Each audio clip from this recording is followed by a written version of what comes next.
Shalom pemirsa dan seluruh keluarga Indonesia. Selamat berjumpa kembali dalam program Komunikasi Keluarga, suatu persembahan khusus dari kami untuk Anda semua keluarga Indonesia. Dan program ini terus menghadirkan seorang pakar komunikasi keluarga, Bapak Niko JJ Koroh. Dan saat ini beliau sudah hadir bersama dengan saya di studio. Oleh sebab itu saya akan ajak Anda lebih dahulu untuk memberikan salam kepada beliau ya. Selamat datang kembali Pak Niko. Terima kasih Bu Ayura. Terima kasih untuk boleh kembali bersama dengan keluarga Indonesia pada kesempatan ini ya Pak Niko. Bagaimana Ya. kabar keluarga dan Bapak sendiri? Puji Tuhan, semuanya berlangsung dengan baik dan dalam keadaan sehat walafiat. Luar biasa. Tuhan itu luar biasa kan. Betul. Jadi kita berharap keluarga Indonesia, semua Anda juga punya pengalaman-pengalaman dengan Tuhan kita yang luar biasa. Demikian ya, Pak betul. Niko ya. Betul sekali. Baik. Bahkan saya ingat Bapak pernah tuh menyinggung kesehatan, sukacita itu sudah jadi barang langka ya, Pak, ya sekarang. Di atas dunia ini. Apalagi kita keluarga Indonesia yang hidup di era modern seperti sekarang ini. Wow. Tapi jangan putus harapan, karena memang Allah kita itu luar biasa kan ya Pak Niko ya. Luar biasa, betul sekali. Baik, keluarga Indonesia, kita akan lanjutkan komunikasi keluarga dan kita masih di seri belajar. Dan kali ini cukup menggelitik nih.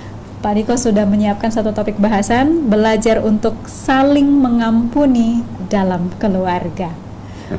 Pak, saya jadi bertanya-tanya, memang saling sikap mengampuni itu harus dipelajari juga ya? Bukannya itu ya, terbentuk sendiri atau bagaimana ya Pak? Saya pikir ada dua hal yang harus kita ingat, bahwa otak kita kan terdiri dari dua bagian, otak kognisi dan otak emosi. Nah, otak emosi itu yang menurut kata orang itu, oh itu memang sudah dari sononya seperti itu. Tapi dari berbagai penelitian terakhir ternyata otak emosi pun bisa dilatih. Jadi dengan kata lain, karena biasanya pengampunan itu mengampuni orang itu lebih kepada otak emosi daripada otak kognisi, ya paling tidak menurut saya seperti itu.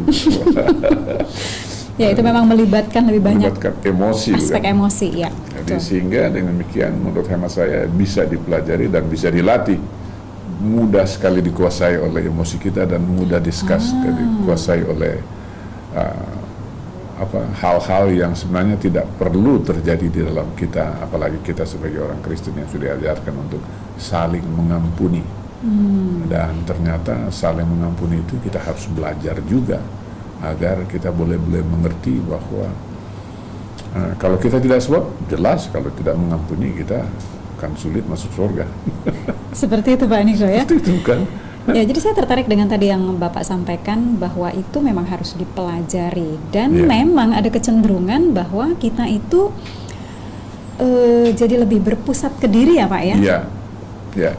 Sehingga memang jadinya sulit belajar mengatur emosi, jadi akhirnya dikuasai oleh emosi karena itu. kecenderungan hati manusia itu selalu ke diri sendiri, orientasi diri sendiri, sehingga selfish seperti itu. Saya sangat selfish boleh dikatakan. Sangat selfish, wow. Bahkan itu bisa jadi penyakit gitu loh ya. Ya, kita pernah singgung di beberapa pertemuan yang lalu ya. Nah, itulah sebabnya ya kita harus belajar mengatasi bagaimana supaya kita tidak kuasai oleh hal itu, sehingga kita mudah memaafkan orang lain, mudah mengampuni orang lain. Tetapi itu menurut hemat saya perlu dilatih, perlu dibuat sedemikian rupa sehingga kita selalu bisa mengampuni orang lain, bisa memberikan maaf kepada orang lain gitu. Jadi tidak hanya berpusat pada diri, jadi membenarkan diri sendiri, tapi tidak memperhatikan atau memperdulikan orang lain atau mengampuni orang lain. Iya, tolong bacakan firman Tuhan di dalam Kolose 1 ayat 13 sampai 14. Mungkin bisa kita lihat beberapa hal yang bisa kita belajar dari hal itu, dari firman Tuhan. Jadi keluarga Indonesia, ini adalah pelajaran penting untuk kita ya. Kadang-kadang kita anggap remeh tentang pengampunan ini, tapi mari kita lihat firman Tuhan. Pak Niko sudah arahkan kita ke Kolose 1 ayat 13 sampai 14 ya Pak Niko. Ya. Baik, silakan Anda membaca secara langsung, saya akan bacakan untuk kita semua. Ia telah melepaskan kita dari kuasa kegelapan dan memindahkan kita ke dalam kerajaan anaknya yang kekasih. Di dalam Dia kita memiliki penebusan kita, yaitu pengampunan dosa. coba kita teliti dengan saksama bagaimana firman Tuhan dalam ayat ini. Ternyata ada dua hal yang sangat pokok yang dilakukan oleh Allah Bapa kita kepada manusia yang berdosa ini. Yang pertama, melepaskan diri kita dari kuasa kegelapan, ya kan? Dalam firman Tuhan tadi, melepaskan diri kuasa kegelapan atau kuasa dosa. Kemudian yang kedua, memindahkan kita ke dalam kerajaan anaknya, itu Kristus, Yesus Kristus. Sehingga dengan demikian kita pindah dari kerajaan yang bisa saja kita terhanyut dalam dosa, tetapi kerajaan yang penuh dengan kasih karunia. Saya kira itu yang merupakan jawaban, boleh dikatakan tuntas dari Yesus Kristus sendiri. Pengampunan dosa bahkan tadi disebutkan gitu. Ya. Jadi itulah jawabannya, tuntas masalahnya sebetulnya sudah diselesaikan. Wah, jadi benar sekali bahwa hanya di dalam Yesus Kristus kita bisa memperoleh jaminan pengampunan dosa. Tapi Pak, pertanyaannya sekarang, aplikasinya itu loh Pak, dalam kehidupan kita sehari-hari itu bagaimana Pak Niko? Mungkin bisa berbagi. Ya itulah, aplikasi itu yang selalu menjadi masalah. Sebab saya banyak sekali mengalami hal seperti itu. Orang pendeta pun bisa seperti itu sekali. Jadi sebenarnya tidak ada yang khusus, semua manusia. Semuanya ya Pak manusia, ya? Gitu loh. Jadi saya masih sekali dengar, mungkin Anda sendiri, Bu Ayura sendiri pernah mengatakan, saya tidak bisa, saya bisa memaafkan tapi saya tidak bisa melupakan. Gitu ya? Jadi dimaafkan tapi tidak dilupakan. Ya sama saja kan? Sebetulnya itu hanya permainan kata ya? Permainan kata aja tuh, hanya sama saja. Tapi saya kira oleh karena itu kita di dalam kehidupan, tadi kita sudah singgung kehidupan dinamika keluarga ini, kita memerlukan pertolongan, bukan? Betul. Kita memerlukan pertolongan, itu yang kuncinya gitu loh, kata kunci. Bagaimanapun karena kita manusia berdosa, kita memerlukan pertolongan. Ya, makanya tolong kita tolong bacakan firman Tuhan dalam Yohanes 14 ayat 26. Baik. Warga Indonesia, mari kita membuka di dalam Injil Yohanes 14 ayat yang ke-26. Anda boleh membaca secara langsung, saya akan bacakan untuk kita semua. Tetapi penghibur, yaitu Roh Kudus, yang akan diutus oleh Bapa dalam namaku. Dialah yang akan mengajarkan segala sesuatu kepadamu dan akan mengingatkan kamu akan semua yang telah kukatakan kepadamu. Yeah. Jadi dalam firman Tuhan ini jelas diberitahu bahwa Roh Kudus itu yang mengajar kita segala sesuatu, apa yang sudah disampaikan oleh Yesus Kristus kepada kita ya Pak ya. Ya betul. Ini membuka jalan pikiran saya. Mudah-mudahan ini juga menolong Anda ya, keluarga Indonesia, bahwa pertolongan Tuhan itu nyata dan dipenuhi terus. Betul. Jadi itulah sebabnya keluarga Indonesia tetap bersama dengan acara ini, karena kami akan lebih dahulu mengajak Anda untuk mengikuti lagu yang kami harapkan menjadi berkat khusus bagi Anda hari ini. Selamat menikmati.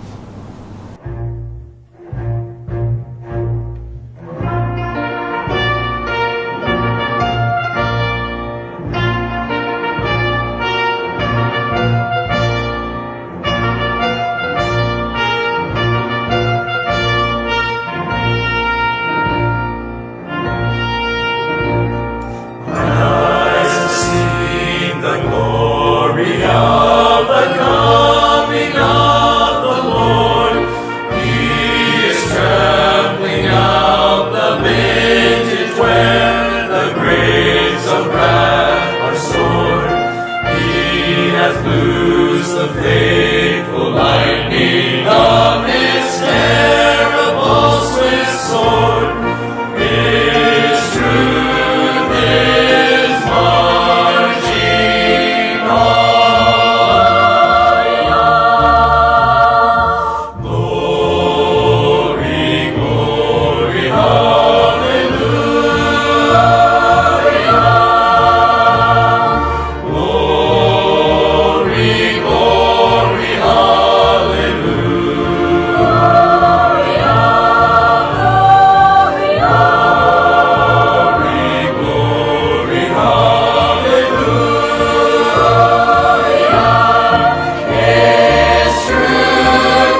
Keluarga Indonesia, kembali kita akan melanjutkan komunikasi keluarga, dan saat ini Anda masih ada di seri belajar berikutnya, yaitu belajar mengampuni di dalam keluarga. Dan setelah kita ikuti tadi bahasan-bahasan sebelum lagu, Anda pasti bisa melihat ya bahwa memang itu sifat mengampuni itu perlu dipelajari ya Pak ya, perlu dilatih, dan Tuhan itu selalu menepati janjinya, tidak pernah meleset itu ya Pak Niko ya. Dan kita tadi sebelum lagu sudah membaca dalam Yohanes 14 ayat 26 yaitu tentang Roh Kudus, dan ternyata memang Roh Kudus itulah yang ditugaskan oleh Tuhan untuk mengajari kita. Pertanyaan saya sekarang ini Pak, aplikasi kehidupan kita sehari-hari supaya Roh Kudus itu memberi pelajaran kepada kita, atau mungkin karena dia itu memang sudah tersedia, kita bisa mampu menerima pelajaran, diajarin gitu sama Roh Kudus itu bagaimana Pak ya? Benar sekali apa yang Anda katakan tadi. Kita bersedia untuk menerima pelajaran dari dalam ini dari firman Tuhan atau dari Roh Kudus. Sebab kalau kita tidak membuka diri kita untuk menerima, sebab padahal dari pertama kan Tuhan sudah memberikan Roh Kudus ke dalam. Betul, itu memang sudah ada di dalam diri kita. Gitu. Tapi ternyata karena Tuhan itu maha kasih, God is love, ya. Tuhan itu adalah kasih. Dia tidak memberikan kita, sebenarnya kalau barangkali Tuhan mau seperti kita jadi robot, bisa saja bukan? Ya, semuanya diprogram ya. Mau diprogram, apa kau tetap jadi. Pokoknya kasih terus, mengampuni terus, bisa saja. Tapi Tuhan, makanya Tuhan menciptakan kita kan sesuai dengan image-nya, sesuai dengan citra Tuhan. Betul. Bagian dari cipta Tuhan itu adalah Tuhan adalah kasih, sehingga kita selalu diberikan kesempatan untuk memilih. Dalam hal ini ya, kita juga bisa memilih mau mengikuti Tuhan atau tidak mengikuti Tuhan, mau mengampuni atau tidak mau mengampuni, mau belajar mengampuni atau tidak mengampuni, supaya nanti bisa mengampuni seperti itu ya Pak ya. Sebab Tuhan sudah mengatakan bukan, bila mana engkau mengasihi, turutlah akan hukum-hukumku. Betul. Hukumku antara lain itu kasihlah Tuhan Allahmu dengan segenap hati, dengan segenap jiwamu, dengan segenap akal budimu, kekuatanmu, tetapi mengasihi juga manusia sama seperti dirimu sendiri. Wah, itu orang gampang sekali mengucapkan hal itu, tetapi menerapkannya, yang pertama barangkali oke, tapi bagian kedua mengasihi orang lain sesuai dengan seperti dirimu sendiri, coba aja gitu. Kan kita seringkali punya pola pikir, wah kalau dia sudah buat begini ya saya juga bisa berbuat seperti itu, karena itu yang menjadi masalah kita. Ya. Baik. Oleh karena itu, tanpa Roh Kudus, tanpa kita belajar dari Roh Kudus itu akan sangat sulit untuk mengatasi kecenderungan kita untuk tidak mau mengampuni. ini poin penting nih keluarga Indonesia. Jadi memang kita perlu minta supaya hati kita itu terbuka ya Pak ya. Iya. Kita bisa menerima pengajaran-pengajaran yang memang itu Tuhan sudah tugaskan, Roh Kudus yang mengajari Ya, kita. barangkali supaya lebih jelas, tolong baca apa yang dikatakan barangkali ayat yang sudah kita hafal, karena ini setiap orang Kristen harus mengetahui hal ini. Begitu Pak ya? 28 ayat 19 gitu. Oh baik. Ya keluarga Indonesia, mari ke Injil Matius. Ini Matius 28 ayat 19. Ini mungkin lebih sering dikenal dengan perintah agung, seperti itu agung. ya Pak Eko. Baik, saya akan bacakan untuk kita semua. Karena itu pergilah, jadikanlah semua bangsa muridku, dan baptislah mereka dalam nama Bapa dan Anak dan Roh Kudus. Dan bila kita perhatikan apa juga diungkapkan dalam Yohanes 1 Yohanes 5 ayat 7 dan 8, dikatakan seperti ini, sebab ada 3 yang memberi kesaksian di dalam sorga, Bapa, Firman, dan Roh Kudus, dan ketiganya adalah satu. Dan ada 3 yang memberi kesaksian di bumi, roh, dan air, dan darah, dan ketiganya adalah satu. Itu 1 Yohanes 5 ayat 7 dan 8. Baik. Ya. Nah dari ayat yang tadi Bapak sudah bacakan, keluarga Indonesia, Anda boleh membukanya secara langsung di 1 Yohanes 5 ayat 7 dan 8. Saya mau mohon bimbingan saja mungkin di sini. Ya. Jadi yang dimaksudkan dengan 3 oknum yang memberi kesaksian, yakni Bapa, Firman, dan Roh Kudus. Nah, yang dimaksud dengan Firman di sini itu Alkitab ya Pak Niko ya, atau bagaimana? Ya. Yang disebut ya memang Alkitab, tapi yang lebih penting lagi, coba baca kita dalam Yohanes 1 ayat 1, mungkin lebih jelas siapa yang bisa. Iya, dan itu saya jadi ingat ini tentang Yohanes 1 ayat 1. Keluarga Indonesia silahkan membuka Injil Yohanes 1 ayat 1. Pada mulanya adalah Firman. Ya. Firman itu bersama-sama dengan Allah, dan Firman itu adalah Allah. Firman itu adalah Allah. Jadi kalau Firman itu adalah Allah, jadi Allah itu yang adalah Firman itu, bukan kita bilang sebaliknya, bukan? Kalau kita sudah mengetahui bahwa Firman itu adalah Allah, jadi tidak lain sebenarnya Firman itu adalah Kristus sendiri, bukan? Firman itu adalah Kristus sendiri. Nah, yang tertulis itulah yang kita bisa baca ini dalam Alkitab ya Pak ya. Tapi Firman itu sendiri adalah Allah. Allah. Baik. Ini memang perlu upaya belajar yang mendalam nih keluarga Indonesia. Tapi jangan khawatir, Tuhan itu selalu memenuhi janjinya. Demikian ya Pak Niko ya. Sekali. Sebab dari penjelasan ini yang dimaksud dengan Firman itu yang kita sudah pelajari adalah Allah sendiri atau Kristus sendiri. Jadi Firman Allah sendiri, Yesus Kristus sendiri, dan ini yang menginspirasi Martin Luther Martin Luther yang tokoh penentang Gereja Roma Katolik pada tahun 1521. Reformasi. Ketika beliau dipanggil oleh petinggi gereja agar mau mencabut pernyataannya, ini penting untuk kita ketahui. 9 dalil itu ya. Orang-orang atau yang percaya kepada Kristus, ketika beliau dipanggil oleh para petinggi gereja agar mencabut pernyataannya dalam menentang gereja Roma, kemudian beliau menjawab. Nah ini yang penting kita harus perhatikan. Dia mengatakan seperti ini, kecuali saya diyakinkan oleh kesaksian kitab suci atau dengan alasan yang jelas, dalam kurung untuk saya tidak percaya baik dalam paus atau dewan saja, karena hal itu juga diketahui bahwa mereka sering keliru dan bertentangan sendiri, kurung tutup. Saya terikat oleh kitab suci saya, dan hati nurani saya adalah tawanan firman Allah. Aku tidak bisa dan tidak akan menarik kembali apa-apa, karena tidak akan aman atau tidak memiliki hak untuk melawan hati nurani. Semoga Tuhan membantu saya. Amin. Kemudian ia terkenal dengan ungkapan sola gratia, sola scriptura, dan sola fide. Ungkapan ini mungkin artinya yang saya ketahui itu hanya melalui kasih karunia, melalui Alkitab sebagai firman Tuhan, dan melalui iman saja manusia dapat diselamatkan. Betul, seperti itu ya Pak Niko ya? Itu arti daripada sola gratia, sola scriptura, dan sola fide. Baik, jadi itu juga yang penting untuk kita pahami pada kesempatan kali ini ya Pak Niko ya. Betul. Dan itu juga yang kalau untuk lebih jelas barangkali coba tolong bacakan lagi firman Tuhan dalam Kolose 1 ayat 13 sampai 14, mungkin lebih jelas kita. Ini adalah ayat yang tadi kita sudah baca Bahas di awal tapi sekiranya diskusi ini ya. Berarti kita perlu melihatnya lagi. Keluarga Indonesia silahkan Anda boleh membuka lagi dalam Kolose 1 ayat 13 sampai 14. Ia telah melepaskan kita dari kuasa kegelapan dan memindahkan kita ke dalam kerajaan Anaknya yang kekasih. Di dalam Dia kita memiliki penebusan kita, yaitu pengampunan dosa. Nah, ini benar sekali ya. Jadi kita tidak dapat diselamatkan melalui usaha kita sendiri, dan hanya melalui kasih karunia Tuhan keselamatan itu sudah dianugerahkan kepada kita.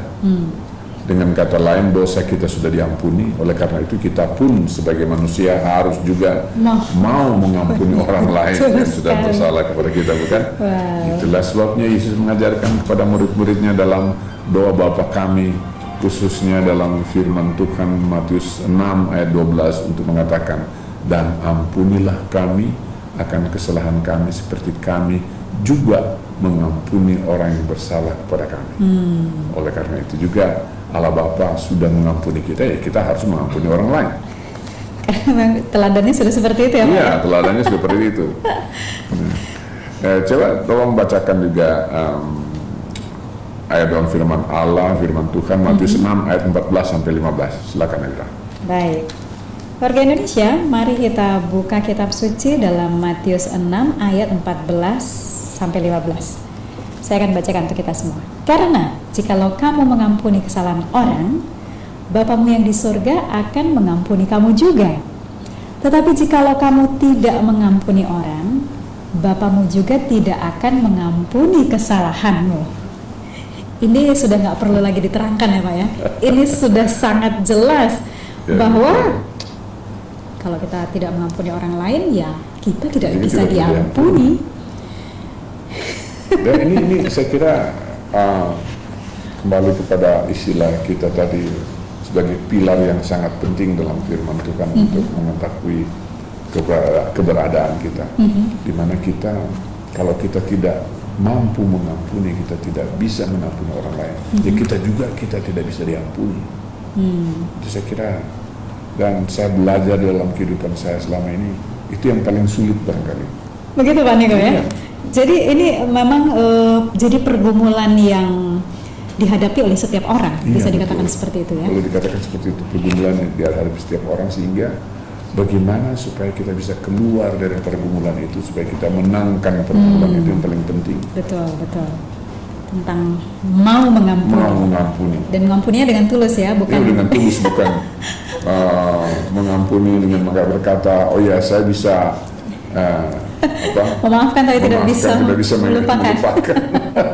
Saya kira itu bukan cara mengampuni yang tulus seperti apa yang diajarkan Tuhan kepada kita. Baik, tidak seperti yang diajarkan Tuhan kepada kita. Jadi keluarga Indonesia ini dalam juga ini percakapan atau diskusi kita hari ini.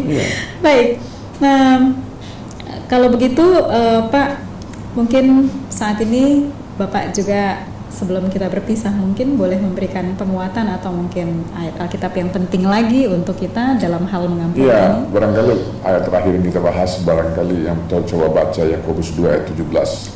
Baik, Yakobus 2 ayat 17. Keluarga Indonesia, silahkan Anda membuka kitab Yakobus 2 ayat yang ke-17. Anda boleh membaca secara langsung. Saya akan membacakannya untuk kita semua. Demikian juga halnya dengan iman. Jika iman itu tidak disertai perbuatan, maka iman itu pada hakikatnya adalah mati. Ini hubungannya bagaimana Pak dengan topik bahasan kita hari ini? Ya, karena iman itu adalah bagaimana kita melaksanakan firman Tuhan sebenarnya. Bagaimana kita mengaplikasikan firman itu dalam kehidupan kita, bukan? Itu prinsipnya daripada iman. Ya? Nah, kalau kita mempercayai, kalau kita hidup sesuai dengan apa yang dikatakan Tuhan, kita harus mengampuni orang lain.